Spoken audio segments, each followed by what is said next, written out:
perception is reality. So how people perceive you is their reality of you. How do you engage in intentional activities that continuously and consistently express how you look, how you project yourself, how you deliver your expertise from where we are and where the future is headed? It will be almost impossible for you to grow in your business and or in your career without a well-defined personal brand. So yeah. Do I need to have a personal brand if I have a business? What comes to mind when you hear the term personal brand? Hi, welcome to the Marketing Matters channel, where we talk about marketing trends, technology news, and everything in between. I'm your host, Victoria, and I'm with my co host, Steve. and this is the Marketing Matters podcast. So, if you're a business owner, you're a coach, you're an entrepreneur, this video is for you because we are going to discuss of how you can be able to build your personal brand even as much as you run your business. If you like this video, remember to click the subscribe button and also remember to share with your friends or anyone whom you think has a business or is an entrepreneur. So welcome. So before we begin, what can I learn from you today and how has your week been? Well, I won't talk about my week, but there's always something new to learn, because as long as you're living and you're keen enough with the environment or the world around you, you learn something. So what I learned this week, for those of us who are in the, both in the marketplace and those of us doing business, a lot of us focus largely on making money or increasing our income, but we don't seem to appreciate the role that the value we bring to the marketplace has in terms of contributing to the income that we make. Whether you are an employee or whether you are a business, most of us focus on how can I make more money, maybe by selling more and doing what, instead of what more value can I give the customer, so that then that translates into more income. Now, an example is where an employee is feeling frustrated about their current income. And most of us will be like, you know what, my employer is not paying me well enough. I'm not valued, or, I am overworked and underpaid. But the question is, you are paid based on your perceived value, and or you earn based on your perceived value, even the influencers. So the question is, how do you derive more value for your customer? It can be your employer, it can be the company paying you to do influencer marketing, it can be the clients that you're selling to. How do you derive more value so that they can be more easily swayed to increase your income? So I would say the key word here, or the key lesson here, is focus on value creation, and surely, slowly but surely, the money or income generation will follow suit. That is so true. Value is always what we emphasize on. For me, I learned the week has been slow but good at the same time. But what I learned this week is you never know who's watching. I think that's something that I learned from my analysis of how my business has been operating. I've realized that every month there's always that one week that I call it the dry week. There's always that one week where even if you have a client who is supposed to pay you, they don't pay you that week. There's just a way. It's like they are just from paying their bills, or they now want to cater for your payments, or it's like that week generally. Even if you get a potential client, they always postponed. Like we'll start the other week, or the next week. So I'm always aware that this week, this kind of week, I'm not expecting much. I can only just provide value as I wait for the money to be paid later. So the reason why I'm saying that you never know who's watching. So as I was just in my work to deliver value to the existing clients, I got a call from someone whom I didn't know, and he has been following me, and she stated that she would want to get my services. And actually, she's not the first one. So I've just come to realize that whichever content you put on your platform, you don't know who's going to watch. So the person who's going to watch might be the potential or your next business or your next client. And that even relates with what we are going to talk about today, the power of personal branding. Because whatever you put either online or offline, because personal brand affects it's across board, you never know who's watching, because you might get someone who will be very beneficial or of value to you in the future. So that is just something that I learned today and this week, and I'm going to carry it along because it now motivates me to be more consistent on my content creation. Ah, Yeah. that's good. You said you never know who's watching, Yeah. but LinkedIn makes sure you know who's looking at your profile. So Yeah. there's that. Yes. But that's good. Yes. You know who's watching. Always put your best foot forward, because usually, even if it's not immediately, especially for social media, there's always someone watching who will Yeah. see the value that you offer. Yeah. So,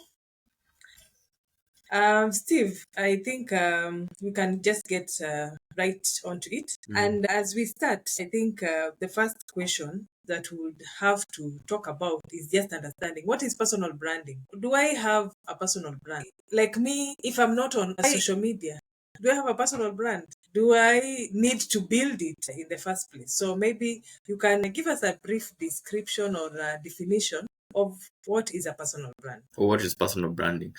Try to help people understand what personal branding is by just giving a simple example. Like, somebody would say, when somebody says, Safaricom is a strong brand. That's something you've heard very very frequently. In a lot of times, Safaricom is a strong brand, or this car company has a very strong brand. And I would just want you to just follow with me. What runs in your mind when somebody says Safaricom has a strong brand, or Toyota is a strong brand? I think what comes to my mind is like people relate with what they are talking about or what they are offering, or people are talking about this brand. I think when I hear that there's a strong brand, it means many people are aware of this brand and they're talking about it. Yeah, that's actually key. So first of all, is how well known is that company or that entity? So FEM. So FEM is also associated with brand, and then what they do or how the services they offer. And to take it further, usually it's also how they offer that service. Like, say, if the people argue that Toyota cars are built for eternity, like those cars never break, no matter how good or bad a driver you are, and of course how you're known. So in when you come back to now just overall branding, Mhm. branding in simple terms is a reputation. What is the reputation that a company has, or an entity has, or even yourself? So now when you come to the personal branding, we are just translating that now into now from a corporate entity to now an individual person. So if you want to just simply understand what personal branding would mean, is what is your reputation? And what is your reputation here, especially if you're dealing with businesses and people in the employment space? What is your reputation? What is your professional reputation? Because you can have a reputation of being kind, you can have a reputation of being caring, you can have a reputation of being rude. But now personal branding, and now to come to now the subject of the day, is how do you intentionally shape how people perceive you professionally, or as a business, as a professionally, if you're doing the work, if you're in the workplace, or as a business. How do people perceive you, or how are you perceived by your customers, or perceived by your employers, or even your peers? When we talk about how do you build a personal brand, it's how do you engage in intentional activities that continuously and consistently express how you look, how you project yourself, maybe how you speak, how you write. It can be how you deliver your expertise. Remember, we are talking about both business and workplace. But also it can be in this whole scene, or in this whole marketplace. How different are you from all the other competition? And just to put it simply, I'll try to put it so that we can only focus on one thing. And this is like let's talk about personal branding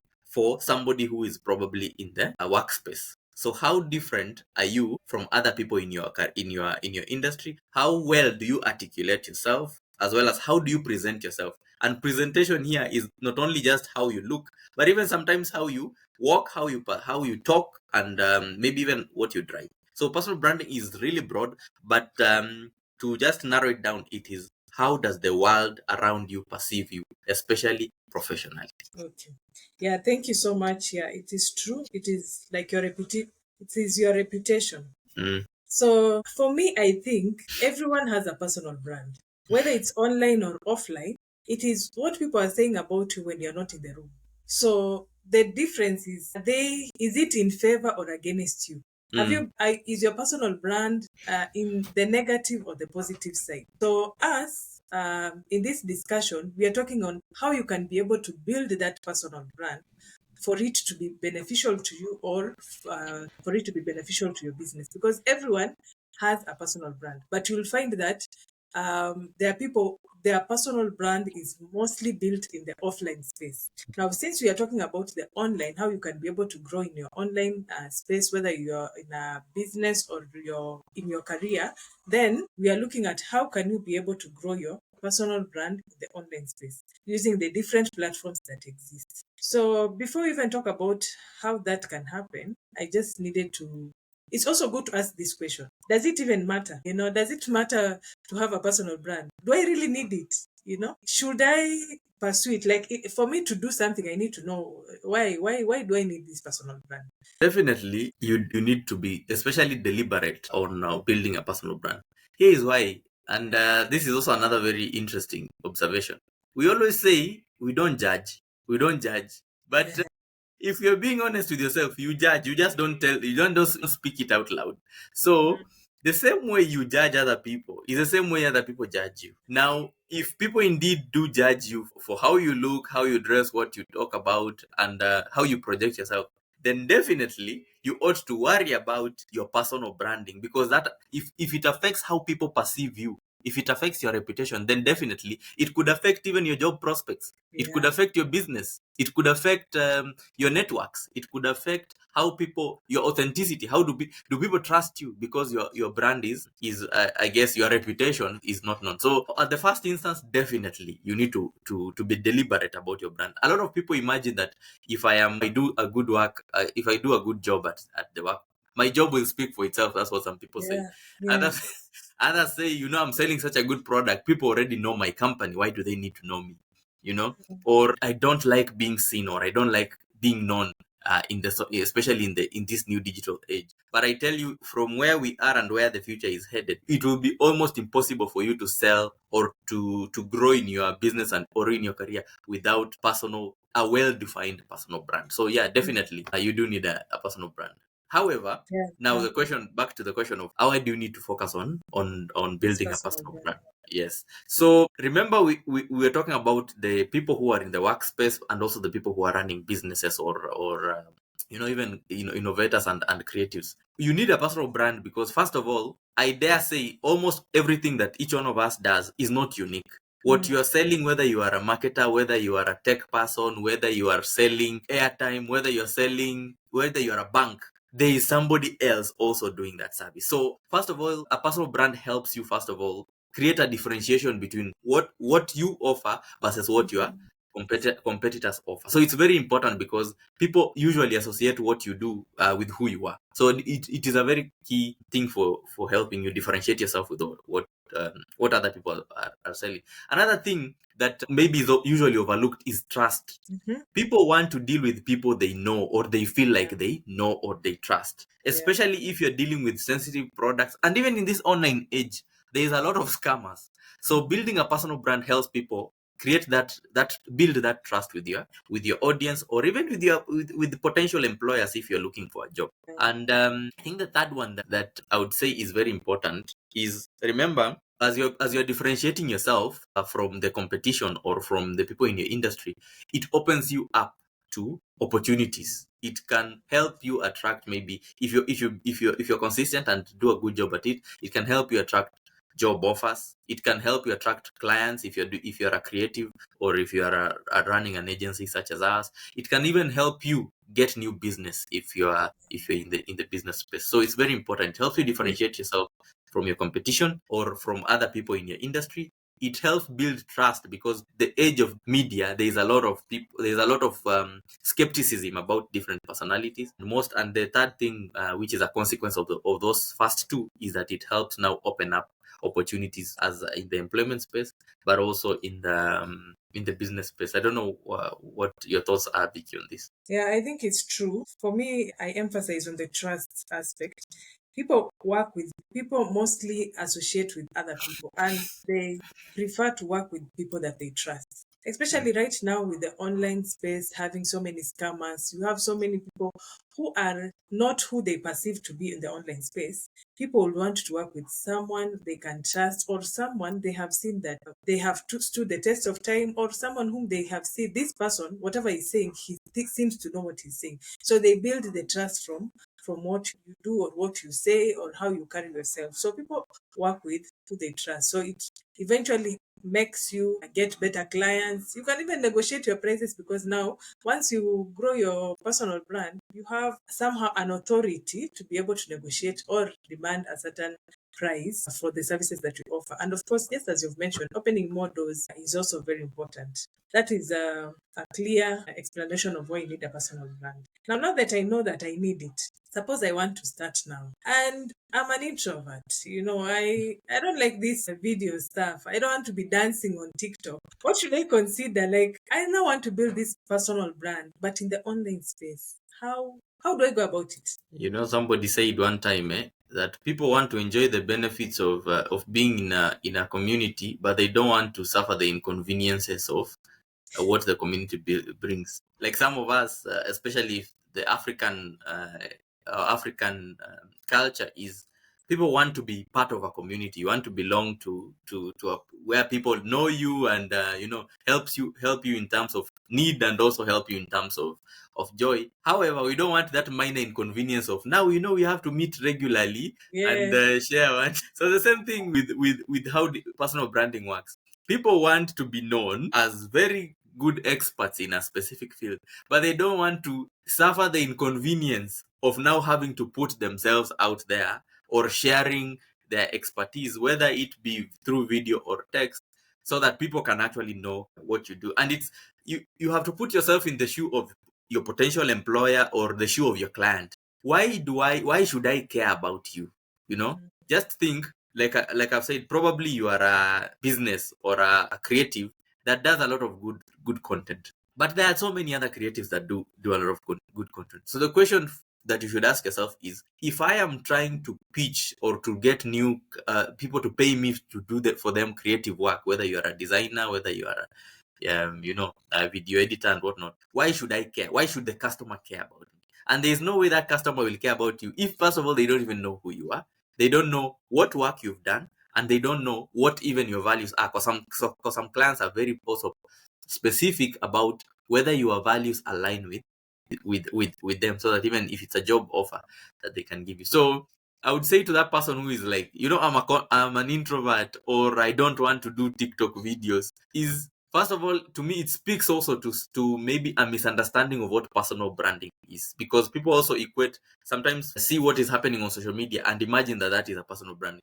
There's the following of trends, and then there's a deliberate building of a brand. So if you want to build a brand as a person who does those videos, the funny person on TikTok, or the guy or the people who do those videos that they are dancing, chances are you'll be famous, but you'll not derive value from those platforms, because nobody pays you to just dance. They'll enjoy and you'll be entertaining them, but you'll just be helping those social media platforms to get more engagement. But if you really want to focus on especially capturing new audiences, even those people who are creatives like influencers, they don't just dance. I would imagine there's something else that they do gives them their unique value proposition. So I would say, for that person who is feeling like they are a bit uncomfortable, let's start with now what we call a self-discovery. Ask yourself, what am I good at? Or what do I want the public or the world to perceive of me?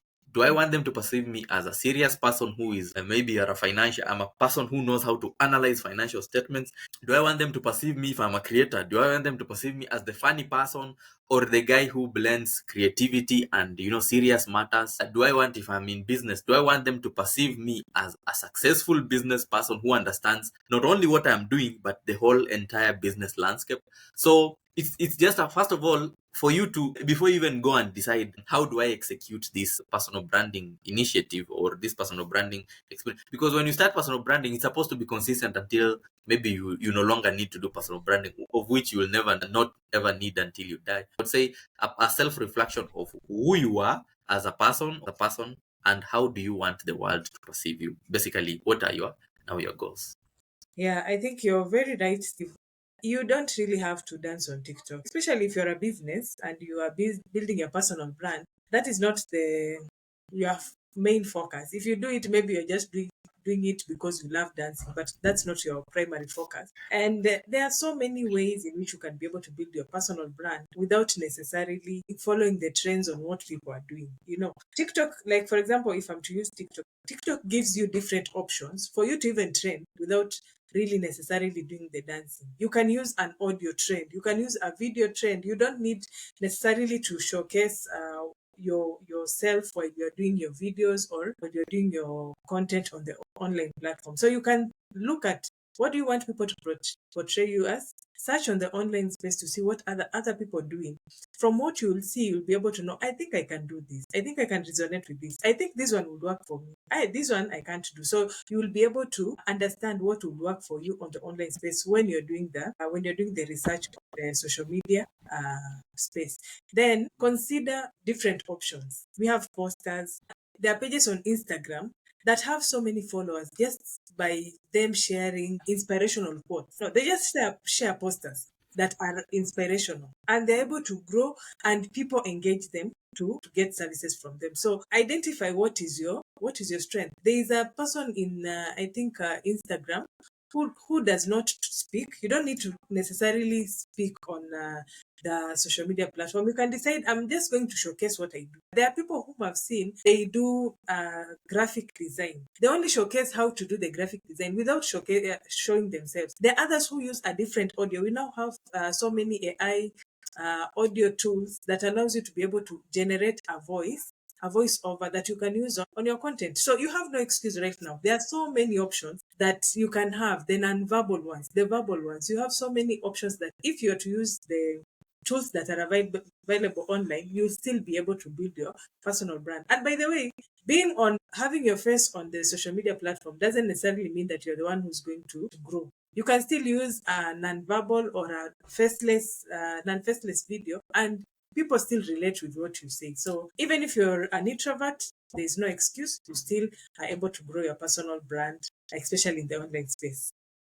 Yeah, yeah, Yeah. that's very true. And I think also in the self discovery phase of these stages of growing your brand is you do self discovery so that you also know yourself, but also know who you are trying to Yeah. reach.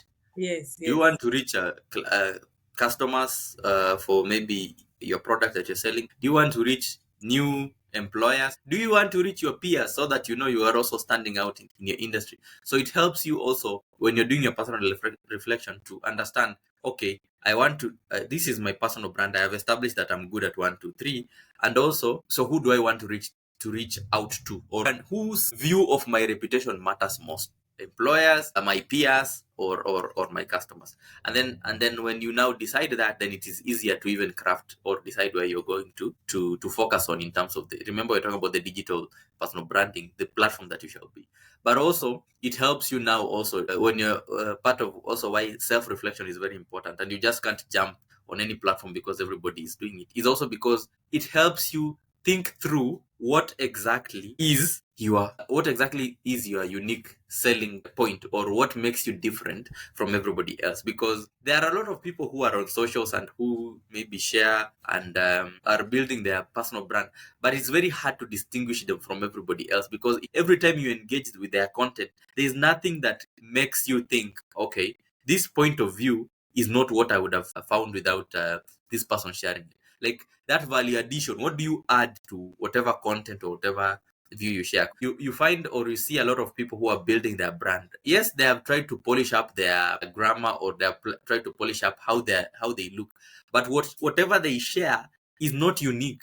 They just share what you would say you've copy pasted content from somewhere else. So the question is, of course, content can be, especially news content, it can be that it is news that doesn't change. If Google has acquired a company, Google has acquired a company. But why should I care about why you're posting it? Then it could be that maybe you have a different take of why Google has acquired a company. Like you've added value. Remember what we started about earlier, talking about value? You've added value to your content so that when I'm reading it, in fact, instead of me going to read it from the newspaper articles, I want to read it from you because I know either your unique value proposition could be that you summarize content. Mm. Especially if I'm in a very technical field, you either summarize or you simplify this technology news, so that it could be a unique value proposition. But you can't know that if you don't do self reflection. Now, there's this balance that I don't know if we'll ever get this balance, where we talk about authenticity and perfectionism. We've had, if you are on social media, then probably you've had people who say, just be authentic, the way you are, be the way you Be yourself. be yourself, it doesn't matter. People will relate with you. And then there are others who feel like, no, it has to be perfect. You have to ensure that your poster is very sharp to the point, the video is flawless, you have put on the right dress. If you're in a house, the house has to be, the setup of the house has to matter. You can even go and just hire a place where there are so many cars, and you pretend as if you're taking a new car, you're buying a new car. So where is that balance? Like, how do we ensure that we are still able to be authentic? Because I believe both of them have to play a role, in building trust to your customers. Because again, I don't believe that authenticity means that the way you are, sometimes the way you are can be this discouraging me as your potential client to buy your product or service. So how do you ensure that there is a balance between being authentic and also perfectionism? I would say I would look at it in two ways. First of all, is generally speaking, when you're just starting out and you have no fancy background or you have no flashy car or flashy clothes, your focus should be less on the perception or how you look, but on how you are perceived in terms of the content that or the quality that you have, the content or the knowledge that you have on a subject area. So I would say when you're starting out, of course, definitely there are some things you can't change. You can't change your background. You can't change your house. You can't change the clothes that you're wearing as a start. However, you compensate that by being so good that the content you're sharing that even I as an audience, I overlook your background. What you'll find is most people will start looking at your background when your content is a bit is you don't want to say boring, but when your content is not different from everybody else, so they'll be like, okay, so what else makes this guy interesting? The mind starts asking itself, why should I continue watching this person? So they start looking around in your background, how you're speaking, the quality of your video. So when you're starting out, especially for those who are starting out in the trying to build a brand as a young person, or even a person who's transitioning his career, or just person with limited resources, focus mostly, compensate your lack of fancy background with the quality of your content. The other thing that I would say that in trying to strike the balance in this space is there is really no balance. You're either on the side where you seem to be enjoying life, or you seem to have figured it out, or you are struggling. So you just have to accept yourself. One of our clients is called Robert. Usually says you need to accept that you can be in a phase where you are just a spectator and be comfortable with it until you are the one making the moves or causing the news. So in this case, accept yourself and that authenticity that now you're talking about earlier. Then that is what now sometimes is seen through the quality of your output. And remember, just the same way there are people who are doing better than you, there are also people who are doing worse than you. So it is an encouragement that those people who are doing better than you will probably ignore you for now, but the people who are doing worse than you will be like, okay, maybe this is the person that you speak to. However, remember when you said you're doing self-reflection, you are also looking at your audience. Now, this is where now it gets delicate. If you're doing a product or you're in a profession where it would be very necessary for you to appear in a certain manner, like say you are a person who is offering financial advice to people online, you should not look like a person who has not taken that advice yourself. So you should, in that case, I would advise, and maybe we shall talk about that when we continue about the different ways to build or how to continue building your brand, is use platforms that don't reveal who you are, or don't reveal your face, or don't reveal your background. So that I would say, if I am I'm a personal finance guide, or I'm a financial advisor, I'm trying to sell a product, maybe I'm a salesperson of a money market fund, I would use Twitter or X and LinkedIn. So a platform that does not force me to have to be seen, because maybe when I'm seen, it kills the whole appeal of why I should be telling people to invest 500,000 minimum in a product when I don't look like I myself can afford to put that money in. So there's because what you face is when you sell a sophisticated or a high value product, the customer also expects that either you are a user of that product or you have the option of also using that product. So perception, and sorry about this, there's something we say, perception is reality. So how people perceive you is their reality of you. So if people perceive you to be struggling, that is the reality. If even if you're not struggling, like, I don't care what people perceive me. If you are building a personal brand, well, you better care, because that will affect what you're selling and your potential opportunities for getting business. So that's my take on striking a balance. Yeah, I think you've just said what I had also in mind. Perfectionism is just to ensure that, I think if you are to make it sort of like a balance, perfectionism is to ensuring that whatever you give is of quality, that you have put some thought in it, and there's some work that has been done before you present it to your audience. Whether it's just doing it at the comfort of your home or in your small home house, you still need to ensure that you have put some thought in it, because people would also see if there is some effort that was made. Now, authenticity, I think for me, for a business, if you're a business and you're building your personal brand, then people want to associate with honesty. Like, are you honest in whatever you're saying? Are you transparent?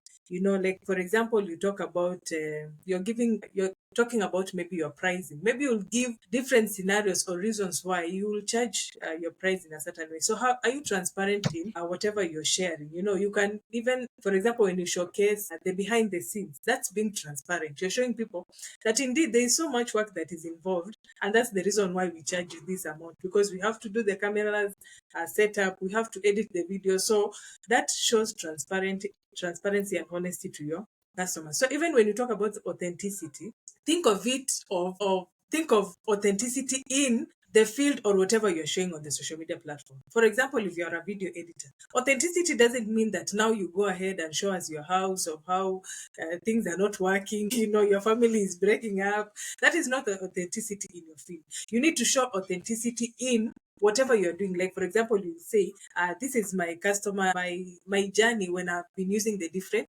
video editing tools. So you'll show, maybe I was using this tool and it didn't work. Maybe I've been using this free tool, but now I'm using the paid version. That is now the authenticity in your field. It has to be relatable with what you're talking about. It has to, when people look at you, because the audience that follows you are the audience that relate with the content that you share. It has to relate with the content that you're sharing. Like, my authenticity will be something sharing to businesses what they will relate with. Maybe I'll say, maybe I was scammed in a business that I dealt with, or I've tried advertising and the mistakes I've made while I was advertising. So that is being authentic. But I'll not go ahead and share something that is not related with what I share. So even as we try to balance between authenticity and perfectionism, as businesses or as people who are trying to build a personal brand, then ensure that even as the authenticity fits with the content that you share on your platform. So now Yeah, that that's very. we have this different knowledge, at least we have some basic knowledge, and we feel like we should get started. Which platform do you think, Steve, is the best for personal branding in 2025? I would say, even before we go to the platform, when we talked about the steps to now get started on the personal branding, the personal reflection was the first one.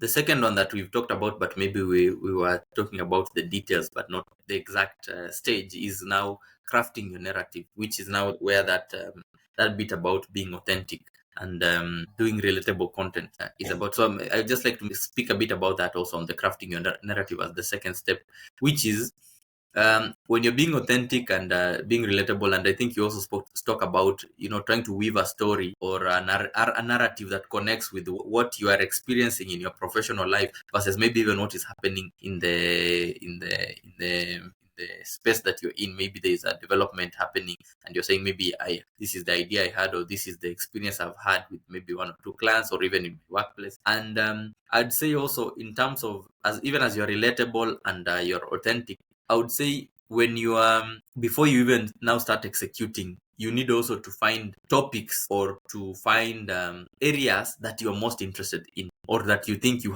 would deliver the most unique proposition. Like say you are let me again use that bit about maybe you are a person doing that financial advisor who is trying to build a personal brand so that they can be hired by maybe a top fund manager or a top bank. Now you can choose to focus on talking about banking products, or you can choose to focus on the growth in the investment space. Maybe you think that is where there is most potential for you to get a good job or to earn the most. So in the financial space, people will be talking about insurance, others will be talking about opening accounts. You can be talking about investments. Now that can be your I would say your focus area, so that you are a financial advisor but only whose specialization is on investment advice. Why is this important? Because remember, you're trying to be unique, and when you're trying to be unique, you cannot be speaking what everybody is speaking, or you cannot be speaking everything in a space, because people, as you build this brand, people will start coming to you for specific use case. Like I want to grow my investment, so I'll start coming to Vicky's podcast and be like, okay, Vicky seems to understand investments. So whatever Vicky says, likely it's because it's well researched, or Vicky seems to have what we call subject matter knowledge in this area. So I would say, as you are thinking about how you will be perceived and the narrative that you shall have, it's very important also to focus or choose a focus area. And I would say sometimes it is good to know everything, but also breadth and depth. You need to have a broad understanding of your industry, but you need to have a depth or a specific focus area in whatever industry. You can be the guy or the lady who is the best at doing social media marketing, or the person who is good at doing website optimization. So it's whatever it is that you focus on, sure, when you start executing it, you have a narrower focus. Why? Because for you to also gain a following, or for people to remember, this about reputation, for people to trust you, you need to have proven so much knowledge in a subject area that people are not even doubting your expertise. And you can't do that when you're focusing on learning, how do I do digital marketing on social media, how do I do SEO optimization, how do I do what do you call- client relationship management, how do I master client relationship management tools. Those are good to know, but somebody needs to be like, I need social media marketing, I think Vicky. Not, I need social media marketing, I hear Vicky talking about it, but I'm not sure if she's good at it. It should be beyond doubt that you're an expert in a specific area, or even a tool, like we talked about in our previous video. Yeah. When you talk about crafting your story, it reminds me on the phrase that everyone in the social media platform who is a marketer, they keep telling you the power of storytelling in personal branding. And if you are not familiar with it, then it's very easy for you to ask this question. I think, do I need to tell a story when I'm doing my branding? Is it sitting down and talking about, oh, my life? I woke up. This is how I was born. I have two children. I have five brothers. People think storytelling means just narrating their life. Is it a fairy tale? In the fairy tale, in the sense that now I have to search for other people to learn about their story for me to tell about this story, or is there something beyond that? I know there are storytellers in the online platform whom we also appreciate, and they give good stories. But is it for everyone, or there is a strategy behind the storytelling? For me, the narrative that you're speaking about here is and that's a very good question. The narrative that we're speaking about here is how, like, if I'm engaging with you today, and maybe I was interested in the post that you're sharing. Back to the example of the person who's doing the investment advice. How do you deliver this content in a manner Mhm. that I would say consistent with who you are? Remember, you say you don't want to be the funny person. You just want people to understand how to make right investment choices. So the narrative here is, how do you bring the product to the customer in a manner that makes them follow that journey? So it can be that you're sharing about different investment solutions. Maybe this, you can do this, you can do this, you can do this. However, based on my experience, if I were a person maybe who is starting my career, this is the investment product I would choose. If I had 1 million, maybe this is how I would split it. So narrative is just how you deliver this message. Remember, it is a build-up of what your goal was. Your goal was to share with the audience content or relevant information that makes you sound or makes them perceive you as an expert. So whatever you do has to be in line or in sync with what that goal is, which is that people feel or believe that I am an expert in the investment space. So you will share this content, assuming it's content about the different investment solutions, and then you give, if you're lucky enough to have experience, you can even give your experience with a customer that you helped advise, move that from maybe zero to growing a million shillings or 100,000, or the return you help them achieve with this, with the investment advice that you're giving. And that can be the consistent trend that is on your platform. Personal stories and narratives, like you said, are only are only useful if they are relevant to the story. Yeah.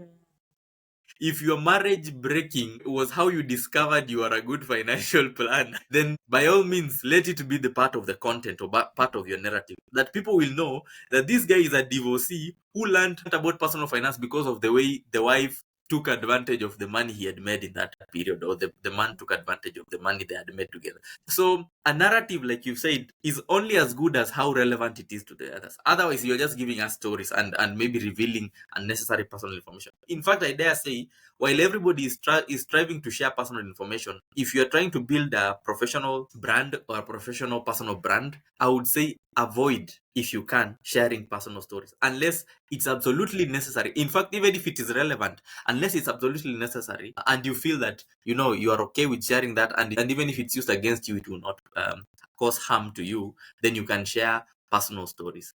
Now, why is that important? It's because unless you are for some of us who understand social media, nobody really cares about your personal story.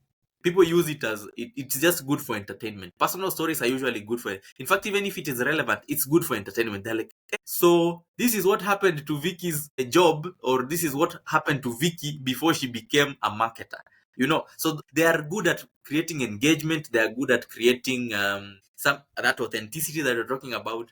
However, I don't think, or I don't advise anybody to focus on their narrative being their personal story, unless also you are trying to just sell yourself. There are also people who are selling themselves, like themselves as as the product. So if you're selling, maybe you're a content creator or an influencer, and I don't even, I'm really struggling to see where now your actual personal story would be relevant to me selling my product. But again, different products, different use cases, it is very hard for us to just say, never use your personal story, because different people have used personal stories to even get money and gain money.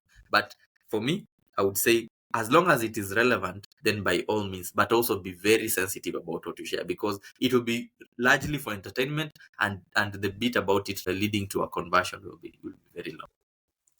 Yeah. So for me, personal story, the way I understand it, storytelling, not personal story. You've mentioned personal story so much until for me, storytelling, the way I understand it is how relatable is your content to your audience. Whether you're using a caption, whether it's the product, if you're selling products, the description, whether the reels that you put, whether it's an email that you share, how relatable is it to your audience? For example, if you're selling a product, let's say you're talking about maybe you're selling baby clothes or electronics. Let me talk about electronics, and you are selling a microwave. So as a story, it doesn't have to be your personal story, but a story will be maybe one of our customers used this Ramton's microwave, and this is the experience that they had, and later on changed to the H. So you can give a story that relates with your audience if you want them to be convinced to buy a certain product as opposed to the other one. Or you can give a story of where you're saying, this is what I've learned over the years. If I'm to use this kind of product, then these are the advantages and the disadvantages. If I'm to use this kind of product, then these are the advantages and the disadvantages. So that is like you're sharing something that I've learned. These I've learned over the years. So this is also something. It's not like necessarily you're saying one day I went and did this, but it's a story. A story is something that there is a flow of information to convince me to buy or to relate with your product or service. If you're giving a product description, you can give it as a story that the baby, when he grows up, this is how he'll use it, and then later on use this kind of part of the equipment that you're selling. So it just has to be something that is relatable and it flows. when someone watches you, there is a flow of information from the first time from the time you begin to speak up to the end. There is a flow of information. I think that is the storytelling that we are talking about in the business space. So, like for example, you can say this is a must-have item to have in your kitchen, and then you explain why you need to have it in your kitchen. That is a story you're giving someone, because someone is listening to understand, why do I need to have this item in my kitchen? So that is a story that you'll put in your business. But if it's or your personal brand, if you're a business, but it doesn't necessarily mean talking about your personal life that might not even fit with what you're talking about. But if you're an influencer, then your personal life and your business are more or less the same. That one I will not really talk much about. But if it's a business and you're seeking your personal brand to be relating to your business, then you have to ensure that they relate even in the stories that you make. Yes, so Steve, you had not answered one question. I had asked about the platform that you prefer to grow your personal brand in 2025. Maybe you can Yeah, just give that was and the then other. That was the other. We are going procedurally, so that is the other thing that now after you've defined your platform, the narrative. No, sorry, not the platform. Your unique selling proposition or value proposition, the narrative, and of course now we are on the channels that you could adopt, especially given we're talking about digital, building a personal brand in the digital age. I would say, in my view, like I said earlier, that there are two things that will determine the platform you use. When you're doing your self-reflection, you define who you want to appeal to, or whose opinion of you matters most. Your employer, your colleagues, or your peers in the industry, or your customers. Now, if I'm in the financial space, sorry, if I'm again, I'll just have to use this investment advisor example, so that the person who is following the earlier example understands. If I'm in the investment advisory space, depends on what my goal was. If my goal earlier was for employers to find me or to think me an expert in this space, I would share most of my content on LinkedIn. LinkedIn is very cringe, I agree, but LinkedIn is the only platform where employers usually, HR especially, are and can engage you directly. So I would say, if I were looking for a job, or if I were trying to use this experience to get better employment prospects or employment opportunities, I would focus on LinkedIn and maybe X, because X would allow me to do this long form content. Why am I choosing LinkedIn and X? It's because, remember, this financial advisor has not reached a point where they are confident enough to show their face and give a video content. They don't like the way their background looks, so they feel that if I'm telling somebody I am advising you to invest 500,000 in a special fund, and my background looks like I can't even afford that house, then it is highly unlikely that I'll convert that customer. So I would say, if you're starting out, especially if you're doing content that is services, let's call it services, a space where professional and wherewithal is very important, focus on platforms that don't require maybe you to do video. If you can avoid it, that would be LinkedIn, that would be X. However, if I am okay with doing video, and I have maybe, remember, personal branding, what we said earlier, people don't judge, but they do judge. People say they don't judge, but yeah, they do do judge. that. So if your product is a high-end product, and you decide to share it on Instagram, or you share it on X, not X, on TikTok, with a video that does not look like it fits the type of product you're selling, you're just entertaining the masses. No, you will not get conversions, because nobody, that belief that you are actually a person who, like, if I lost my 500,000, you could probably help me get it back. That is something that you would be falling short of. However, assuming you did this strategy consistently for 6 months to a year, you got that job working for that company that is helping people do investment, millionaires do investment decisions, chances are you'll reach a point where you can buy a good phone, you can move to a better house, and now you reinforce that content. Remember, the strategy that worked for you was LinkedIn and X. You reinforce that by now doing videos, but now videos that are more reflective of the position that you're in. You will grow from there. Then you can do whatever type of content. You can even start doing YouTube videos where you're interviewing financial experts in that space, but build it gradually. And again, a platform that you're comfortable with. If LinkedIn is not your cup of tea and you're in the financial space, I don't know how you can sell a product as niche as maybe financial products, or just on TikTok or on X, because, like, we've talked about this in previous videos, and I would urge you to go that different customers, same customers go to different platforms for different things. If I'm a millionaire, I'm going to TikTok for entertainment. If I find financial advice, I'd likely not take it as seriously as if I found it on LinkedIn. This is just how our mind works. So a platform, in my view, the best platform depends on the type of product you're selling and who you are and the space you're in.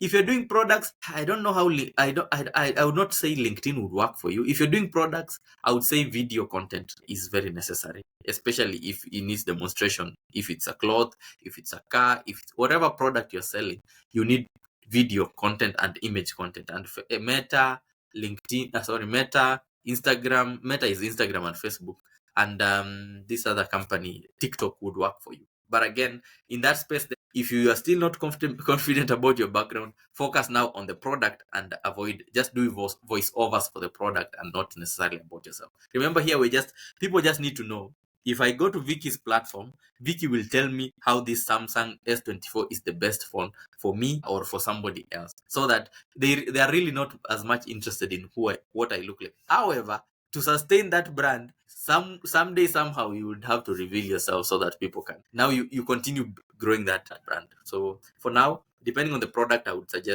say the platform relates to the product, and that's why we're here, because you can reach out to us with your specific challenge or with your specific area of interest, and we can guide you in the DMs that would work for you. Because the problem why I strive to always not give an answer that if I were starting today I would go on TikTok and try to build my brand there, is because in the digital age there is also a lot of nuances, especially relating to different personalities. So TikTok might work for me, TikTok might not work for you, and that's why it's very important that when you want that information, you talk to experts like us, and we can guide you based on your objectives, where you are in life, as well as what you want to achieve. Thank you. Yeah, so I think I agree with what you're saying. If you're a finance expert, I think you can still be able to do on TikTok, depending on the niche that you're looking at. If you have mentioned if you're encouraging people to save 1 million, of course now that is a different kind of audience. But you Mm. can reach, if your niche is the small business owners and you want them to save little by little, then that person will still fit in the finance in the Yeah, the TikTok. type of product really matters. Yes, The yes. even the The class needs, yes, of yes, solution being the offered. people you're reaching out to. Yeah, for me, I would say, just in brief, I think I will select three platforms. I think LinkedIn, Instagram, or TikTok. You can select any of the three, one of the three, depending on the target audience, depending on the product you're offering, and depending on how comfortable you are with on that platform and which kind of content you'd like to share, just as Steve has mentioned. But now, when you look at the three, you are able to know which one would fit depending on those four categories or four things that to consider. Now, let's be honest, Steve. Everyone is shouting, be consistent, including me and you. Let's be consistent. But no one talks about how exhausting sometimes it can be when you want to create content on your personal profile, on your business, and you have a team, you have a family, you need to also live your life. So you can burn out. You can burn out, and you still want to be consistent. So, how do you ensure that you still remain consistent without burning out? Well, for me, I would say even that burnout is content. So you can also just So do true, so true, so true. what's it called, a spot check on a health check on where you are, and tell your guys, I'm really going at this the best way I can, but at this point, maybe I'll be taking a break for a month to just re-energize and maybe, handle some of personal things happening in my life. And I'll be back. Because remember, you're building a community audience, and some people are usually very invested in your brand. And Yes, when you just disappear without people knowing why you've disappeared, sometimes it will be very hard to get them back. What people sometimes assume or forget is, when you're building a digital personal brand and you're creating a relationship with your audience through that engagement, you have created some sort of connection with these people, and there are expectations with these folks. So I would say, if you are really struggling or you're having a burnout, you can do even a 2-minute video just to tell your audience, guys, I thank you for your support and thank you for always being there for me. However, I'll be taking a personal break for the next maybe 1 month or more, depending on how it goes. And I'll be back, or I'll guide you if I'll be back in future. But for those who have been following my content or following our content, I would just like to encourage you or tell you that we are really trying to make this content as good as it can be. And yeah, we might not share content, new content, but you can always engage us maybe on the chat, on the platforms, and then we can try to have a one-on-one conversation. However, keeping your audience, social media, there's expectations, and you have to be ready to sometimes, in my view, meet those expectations, because you're building a brand and people need to be invested in your brand. Remember, I told you earlier, why should I care? I have my own personal life. I'm even a competitor in your field. Why should I be invested in your success? Remember, you are using my eyeballs and my time to make or generate value for other people. So if that is the case, then you have to just try to be authentic. You can go offline and decide, to just disappear and come back. But I usually find that when you come back, unless you have a really good story or a really good justification for why you just went under and disappeared on your audience, usually you lose the people that you are building. Yeah. Up, and then that also affects the perceived consistency that now we're talking about. They'll be like, I Yeah. can't follow this guy. He told us to invest 500K, and then he disappeared, and then suddenly he's back with selling baby clothes. Yeah, that is so true. I think this is a mistake that I've also experienced. I've done so many times. I mean, for me, I'm a victim. Like when I experience burnout, I just You completely just disappear and I will just stop. log off. Yeah, I just log off and I'm like, I mean, life is too short.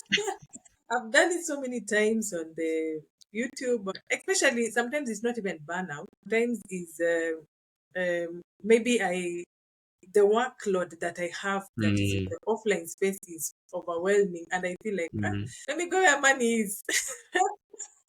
The My online audience watakuja tu. yeah, these people just come. I mean, this is a long term plan.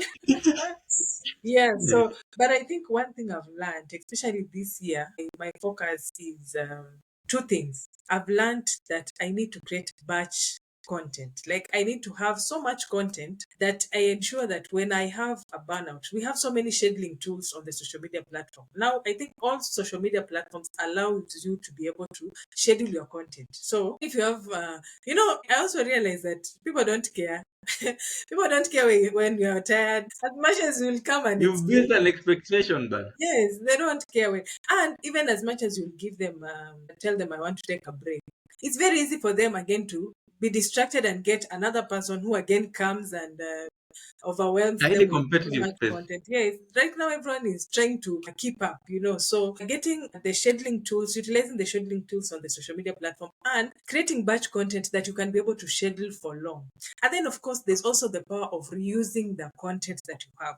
For example, if you have content that you're putting on YouTube, you now have the option to break that content into smaller videos and take them on the social media uh, platform where you put them on TikTok. You can convert this video into a post, into a carousel. So you have at least batch. You have so much content that you can be able to schedule for a month. And therefore, if you want to take a break, you just do the scheduling and then now you can be able to take a break. By the time you come back, people have not noticed so much that you went. Even if you are doing live videos, but at least there was something that was left on the platform to ensure that there is consistency still on that platform. So we accept that we are all human beings, we get tired, but you have no excuse. You can't take a whole month because you're going to do other like you're not so good that when you take a whole month we'll be waiting for you. We'll still consume other content because I still have to go to my TikTok. So what will I be doing? I'll consume other more other content. So at least when you have that batch content, it cushions you when you're taking a break. Yeah, That's so true, Vicky, because if you just look at even the your workspace or the place that you are leaving to go and work, it's yeah. because you understand that this place does not will not wait for me. I still Yeah, have to deliver value. The same way, even yeah. if you look at the big platform, big influencers or big let's if I'm talking about content creators, the big content creators, Mm, they understand this what you've just said very well, and they know that even if I'm going through my personal challenges, the mm, audience expects content from me. So, like what you've said, because they have big teams, they are able to batch content, or they are able to reuse through their editors reuse old content when they are in a busy season in their personal Yeah. life or in their Yeah. professional life. But what they understand is, if people are used to seeing one video a week or two videos a week, when they stop seeing that for 2 weeks or a month, they move on, because we have over 10 million content creators. Like, it's almost every day there is a content creator coming on on millions of content creators coming on those platforms. And the thing with social media or digital media is, you are never too big for people to Mhm. ignore you.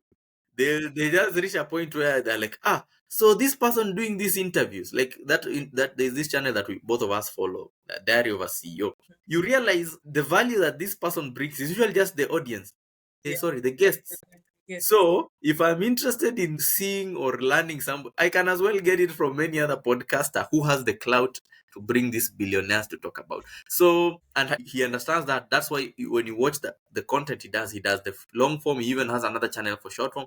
And when you see, most of the time you'll find that they do, like what you said, batch those content. They'll do interviews maybe back to back for like 3 months, and then let them just run until the end of the year, because what Yeah. you call that evergreen content. So you're very right that the audience really doesn't care, and it's okay. You have to accept that you can't be now, this audience doesn't care, so I also don't care. You have Yeah. more to lose than they do. True. So true. Oh, sorry. I don't know if you want to move to another channel, because another topic, another point, because Yeah. I also wanted to re-emphasize what you talked about, using those tools, AI tools, to help Yeah. you be productive. That's very true. Yeah. Yeah, so true. Yeah, so let's look at the last thing that I think we can talk about. You don't need a huge following. You need the right offer to the right audience. So you've been showing up, creating your content, you're trying to grow with your audience, but now how do you actually make money? At the end of the day, hard work should pay. Then when you decide to grow your personal brand, it's motivating when you know I can earn some money from this. I can be able to get, even if it's a little cash, but it motivates me to be able to uh, not necessarily pay my bills, but I can even grow my, for example, if I was creating content using videos, I can now buy a higher quality camera. I can create content now in a different place. So how do I ensure that I make money from it? Steve, maybe we can, I know there are different many ways, but I don't know, maybe we can share just a few on how we can be able to monetize our personal brand as we grow with our community. Yeah, the hardest bit about this content is there's usually a lot of work that you put in, Yeah. and most of the times, and I'd like to prepare anybody who has just had this and be like, yes, I want to do personal branding and change my life. Most of Yeah. the time, for it will take time, especially Yeah. because building a personal brand is not is you have to create what's the word, you have to create that community, because that community is now your market, because those are the people who are employers, those are the people who are going to be buying your what's the word, to be buying Your your products. product. So it's very hard for a small content creator, or a person building their brand, to attract value at first. And Mhm. I know, Vic, you have this view that, when you're doing something, you have to be paid for it. I have this view that as long as you are able to survive, the first 3 months should be focused on value to the customer. Because unfortunately, like you say, the audience doesn't care. You give them value and they will give you value. Now, you don't build value overnight.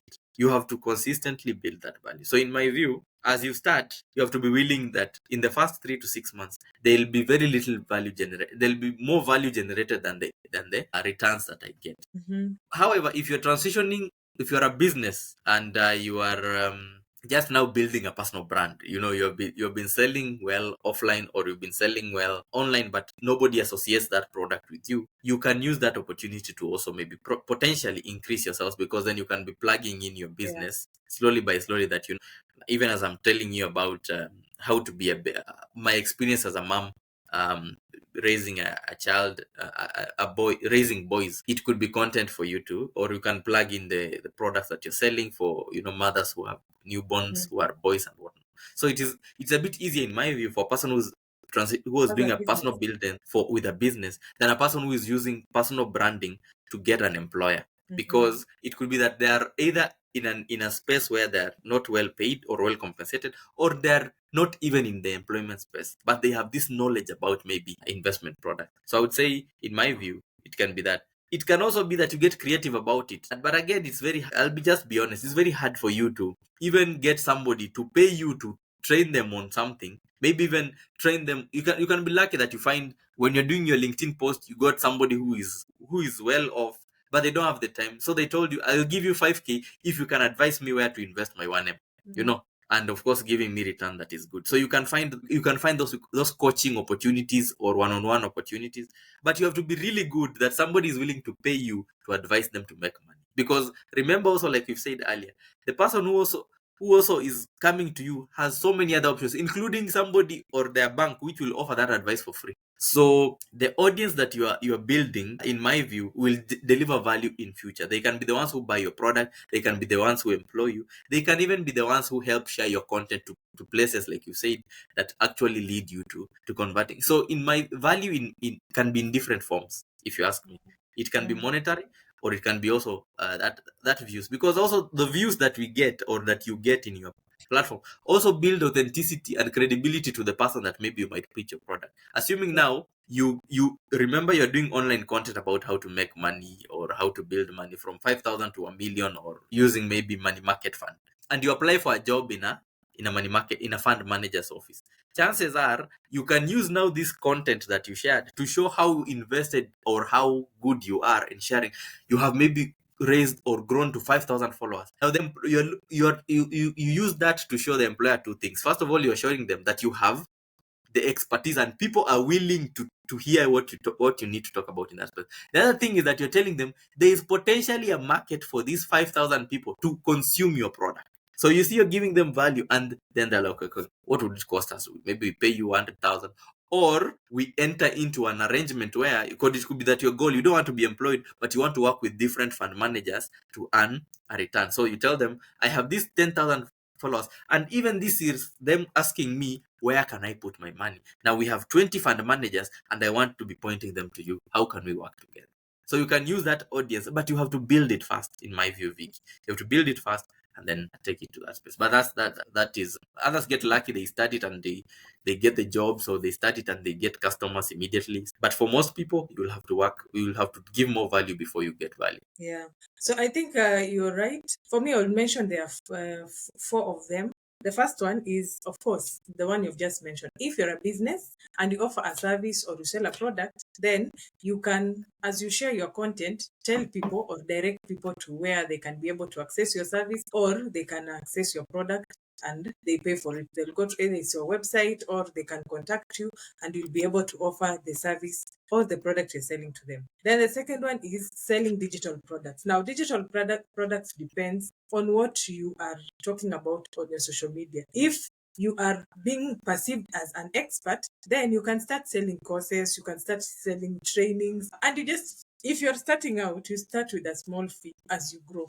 For example, if you're a graphic designer or a video editor, then if you're to sell a course, then you can, as you share what you do, like maybe you say 5 tips of how you can edit your videos, and then you share the tips, and then you can have a click to action button. There's a course that is ongoing, or it's going to start next week. It's an online course, and or a guide that can allow you to be able to edit your videos well. That can also be able to allow you to generate income. This you can do whether you have 100 followers or you have 100,000 followers, because the people who are there, if they relate with your audience, if you have been sharing content and you have people who are commenting on your content and they like, you will be able to get at least one of two or three, and that is a start, and then you build on it.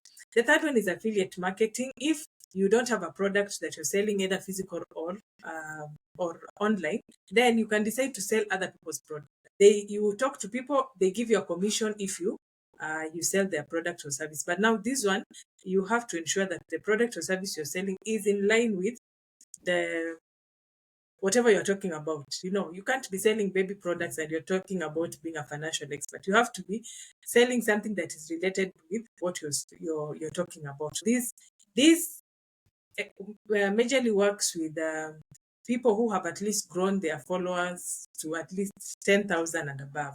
Again, the last one also applies the same, collaborating with other influencers or other people who are within your niche, or sponsorships. This again, if you have more than 10,000 followers, being termed as a mini influencer, a micro influencer, then people can be able to engage you. There are people who have earned by just having less followers, not necessarily 100,000 followers, but the content they talk about is on a certain niche. And because it's in a certain niche, the person who engages them assumes or knows that the people who are watching this kind of content are the people who relate with this kind of content. So if I pay this person, then I'm sure that this content are reaching the right kind of audience that I would want. So if you have, of course, again, as Steve has mentioned, grow your followers, give value, deliver value, continue to deliver value until when you meet the right customers.